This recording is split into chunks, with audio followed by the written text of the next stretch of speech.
आज आगमन हुआ शिक्षक सभा के एमएलसी और बड़े अनुभवी नेता श्री लाल बिहारी यादव जी हैं। बाबू जी आज गाजीपुर जनपद में आए हैं, नामांकन रहा है, गति चुनाव की बहुत कम है, क्या संदेश देंगे लोगों को? देखिए, गाजीपुर का चुनाव तो डिक्लेयर है कि अफजाल अंसारी साहब जो है भारी मतों से चुनाव जीते और बीजेपी को कोई प्रत्याशी उनके मुकाबले तक नहीं मिल पाया। डमी कैंडिडेट जो है खड़ा है और भारतीय जनता पार्टी की जो नीतियां हैं और जो इनके कार्य हैं उनको हम लोग देख रहे हैं। ये बहुत झूठा प्रचार प्रसार करते हैं। जैसे कहते हैं कि हम विश्व गुरु बनने जा रहे हैं। कर्जा लेकर दूसरे देश से आप विश्व गुरु बन जाएंगे? जब से देश आजाद हुआ 64 साल में 58.6 लाख करोड़ इस देश पर विदेशी कर्ज था। प्रति व्यक्ति 45,000 के लगभग एक व्यक्ति पर विदेशी कर्ज। ये 9 साल के अंदर वह कर्ज बढ़कर के 205 लाख करोड़ हो गया।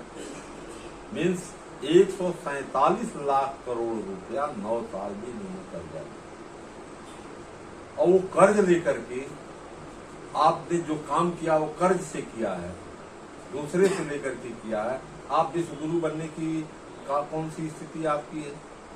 कहाँ आप विश्व गुरु बनने जा रहे हैं? जो है कहाँ आप देश को पहुंचा दिए? ये जो है 1,20,000 में जो है आवास गरीबों को दिया। माननीय अखिलेश यादव जब मुख्यमंत्री थे उत्तर प्रदेश के तो 3.5 लाख लोग आवास देते थे। तो 3.5 लाख में जो आवास बनता था और आज 1,20,000 में कौन सा आवास बनेगा जब मिट्टी का दाम, सीमेंट का दाम, बालू का दाम, मजदूरी सब बढ़ गई। मैंने तो विधान परिषद में कहा कि 1,20,000 में लाइटिंग नहीं बन पाएगी, आवास कहां से बन पाएगा? जो तो ये जो है समाज को धोखा देते हैं। जैसे आप कहेंगे कि कह रहे हैं कि धोखा दे रहे हैं, लेकिन मैं एथेंटिक बात कर रहा हूं कि जब ये चुनाव 2014 में आए जब, तो इन्होंने कहा कि विदेश में इतना लाख करोड़ रुपया जमा है, हमारे देश की आबादी इतना है 1,21 करोड़ उस समय थी। उन्होंने कहा कि अगर वो रुपया हमारी सरकार आप बना दो गरीबों, तो वो रुपया हम ले आएंगे विदेश में, जो हमारे नेताओं अधिकारियों की विदेश में जमा, उस रुपये को हम गांव में ले आकर के प्रति व्यक्ति 15-15 लाख रुपया उनके खाते में जमा करेंगे, ताकि हवाई चप्पल से भी चलने वाला व्यक्ति हवाई जहाज से पर चढ़ सके। और बताइए, जिस दिन इनकी सरकार 14 में बन गई, सरकार बनने के बाद इन्होंने विदेशी रुपये का नाम तक नहीं लिया।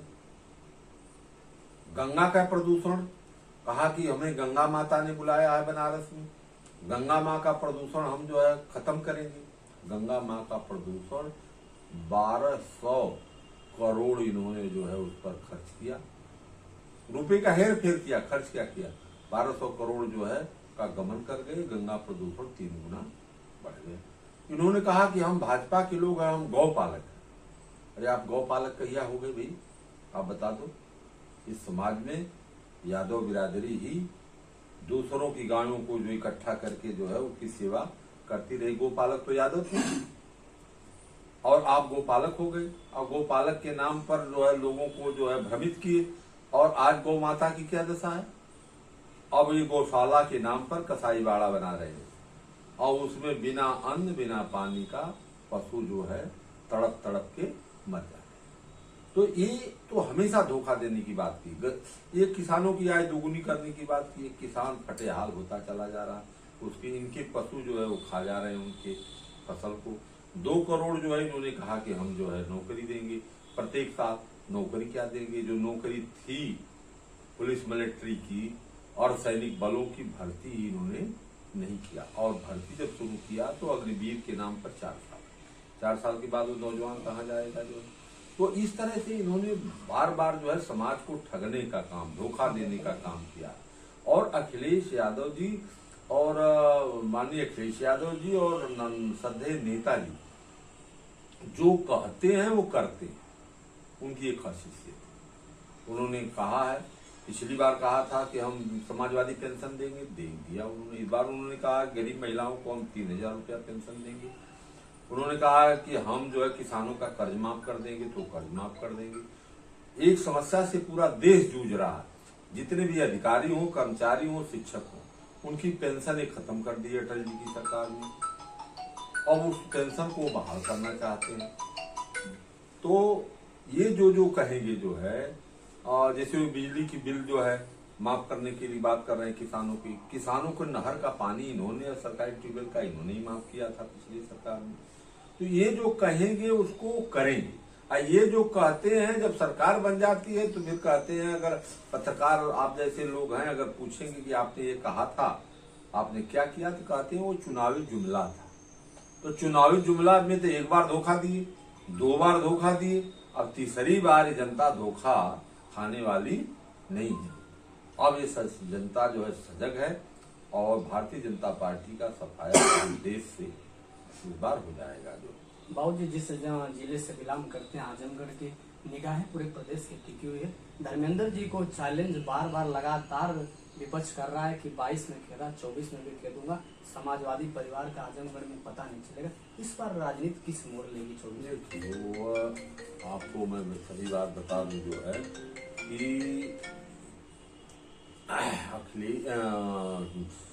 आजमगढ़ दूर से समाजवादी जिला है और कभी ये नहीं खदेड़ पाए।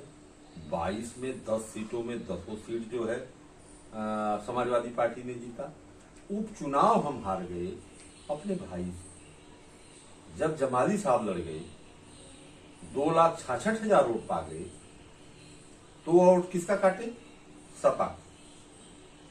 तब हम 8,000 से हारे। तो वो 2,66,000 जो हमारे पर जब जुड़ेगा तो हम 8,000 से 10,000 से नहीं, लाखों से अब जीतेंगे। वो हम अपने भाई की वजह से हार गए। और कभी जो है समाजवादी पार्टी चाहे चुनाव लड़ रही हो, चाहे बहुत पहले जो है लोकदल रही हो, चाहे कांग्रेस का जमाना रहा, उस समय आजमगढ़ हमेशा सत्ता के विरोध में संघर्ष करता है। बाबूजी, महामहिम राज्यपाल मनोज सिन्हा जी का 15 दिन पहले आगमन था गाजीपुर में। उन्होंने कहा कि देश विश्व गुरु बनने जा रहा और देश की स्थिति है कि भारत तीसरे नंबर का राज्य बन गया पूरे विश्व में। और मोदी जी की लहर जो है तीसरी बार कोई रोक नहीं सकती, 400 पार का जो नारा दे रहे हैं, इस पे क्या कहेंगे? कि न मोदी जी की लहर है, न तो मंदिर की लहर है, और न विश्व गुरु की बात में बता दिया कि 9 साल में इन्होंने देश को बेच दिया। 1.5 लाख आपके परिवार में अगर 5 मेंबर हैं तो 5 के पास 1.5 लाख का कर्ज है। तो ये कौन सा विश्व गुरु बना रहे हैं? विश्व गुरु के बनने की परिभाषा क्या है उसको तो बतावें कि विश्व गुरु बनने की परिभाषा क्या है। प्रति व्यक्ति आय कितनी बड़ी है, रोजगार कितने बड़े हैं, कितने लोग एम्प्लॉय हुए हैं, जो है कहां से विश्व गुरु बना रहे हैं, किस क्या लिया दिए, उस चीज का नाम तो बता दें। ये इस देश में हमने इस चीज को ला दिया जिससे हम विश्व गुरु बनने की स्थिति में हैं। कोई चीज ले आए हैं? अरे बाबा रामदेव तो विश्व गुरु इसलिए कहे जाते हैं कि उन्होंने एक टेक्निक ले आया और कहा कि हम योग के माध्यम से रोग को खत्म करेंगे, तो विश्व गुरु बने। ये कौन सा योग ले आए हैं, कौन सी चीज विकास की ले आए हैं कि इनके उस विकास से भारत देश और उत्तर प्रदेश का विकास हुआ हो और वह विकास विश्व में कहीं नहीं हो, तब न विश्व गुरु बनेंगे। ये विश्व गुरु की पहले परिभाषा बता दें। और ये जो है केवल हमेशा जुमले की बात करते हैं। अभी इन्होंने कहा कि हम कौन शताब्दी मना रहे थे, अमृत महोत्सव, हाँ अमृत काल मना रहे थे। अब बताइए कौन सा अमृत की वर्षा हो रही है इसमें? क्या मिल रहा है इनसे? सरकार से पूरे देशवासियों को, गरीब तो गरीब होता जा रहा, किसान की हालत इतनी खराब है वो अपने एमएसपी नहीं लागू कर रहे हैं, उसका जो मिनिमम प्राइस अथवा है समर्थन मूल्य वो भी नहीं दे रहे हैं, जो अपन पशु खा जा रहे हैं इनके। किसान तो एकदम फटेहाल होता चला जा रहा है। एक कृषि प्रधान देश है। चौधरी चरण सिंह ने कहा था कि भारत की खुशहाली का रास्ता गांव, खेतों और खलिहानों से गुजरता है। ये इसको पूरी तरह से ध्वस्त कर दिए किसानों को। तो 80% जहाँ के लोग जो है किसानी में लगे हैं वो खुद ध्वस्त हैं। अच्छा, ये कहते हैं कि हम बड़ा विश्व गुरु बनने जा रहे हैं। तो विश्व गुरु की परिभाषा इनकी तो नहीं मेरे समझ में आ रही है। इनका जो आंकड़ा है जो इन्होंने बजट में दिया, मैं समाजवादी पार्टी का सदन में नेता हूं, जो है समाजवादी पार्टी का नेता हूं जो है विधान परिषद में, जब इनका बजट आया तो बजट में इन्होंने कहा कि 142 करोड़ देश की जनता है, हम 80 करोड़ जो लोगों को गेहूं चावल दे करके 5 किलो उनको जिंदा रखते हैं। तो आप बता दो कि 142 करोड़ जहां की देश की जनता हो, उसमें 80 करोड़ लोग हैंड टू माउथ हो, सरकारी अन्न से जीते खाते हो, तो हमारा देश कहां खड़ा है? इनका आंकड़ा, मेरा आंकड़ा नहीं, इनके बजट में है, बजट में की बुकलेट में छपा है, आइए इनके भाषण में भी है। तो आप बता दीजिए, ये विश्व गुरु तो बनना अगर चाहते हैं, इनका विश्व गुरु की यही परिभाषा हो कि कटोरा लेकर के भीख मांगे, तो 142 करोड़ की आबादी है, 1 करोड़ बढ़ जाएगी, 141 लोगों को कटोरा थमा दें। मतलब ऐसा विश्व गुरु बनना चाहते हैं कि विश्व में सबसे निचले पौधान पर खड़ा हो। उसकी विश्व गुरु की परिभाषा मेरे समझ से यही उनकी आ रही है। बाबू जी, आखिरी सवाल है कि बहुत लंबा प्रदेश आपको मिला है, पूरे हर जिले में आपने घुमा है, पीडीए जन चौपाल का नारा लेके जो राष्ट्रीय अध्यक्ष जी चल रहे हैं और राहुल गांधी उधर केजरीवाल, तीनों संगठन जिस तरह से मोड़ ले रहा है, 24 इंडिया गठबंधन कितनी मजबूत होगी और पश्चिम बेल्ट की राजनीति की लहर क्या है? देखिए, जो रिजल्ट अब तक आया है और जो मीडिया और हम लोगों ने जो अनुभव किया है, उसमें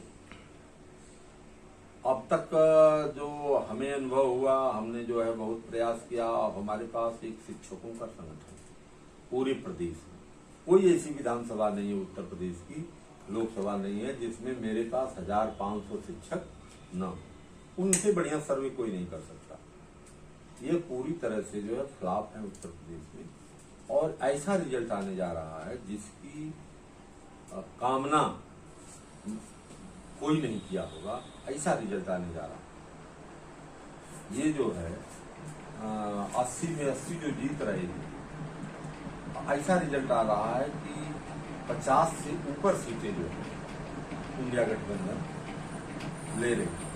और जो मैं 10 जिले का इधर पूर्वांचल में इस समय प्रभारी हूँ, जो है 10 जिले का, आजमगढ़, मऊ और बलिया से लेकर के बनारस मंडल मिर्जापुर, इसमें तो मैं समझ रहा हूँ कि 13 सीटों में जो है ये 2 सीटें जो है थोड़ा शंका में है और बकिया सीटें जो है कन्फर्म इंडिया गठबंधन जो है। अब इससे बढ़िया रिजल्ट क्या हो सकता है?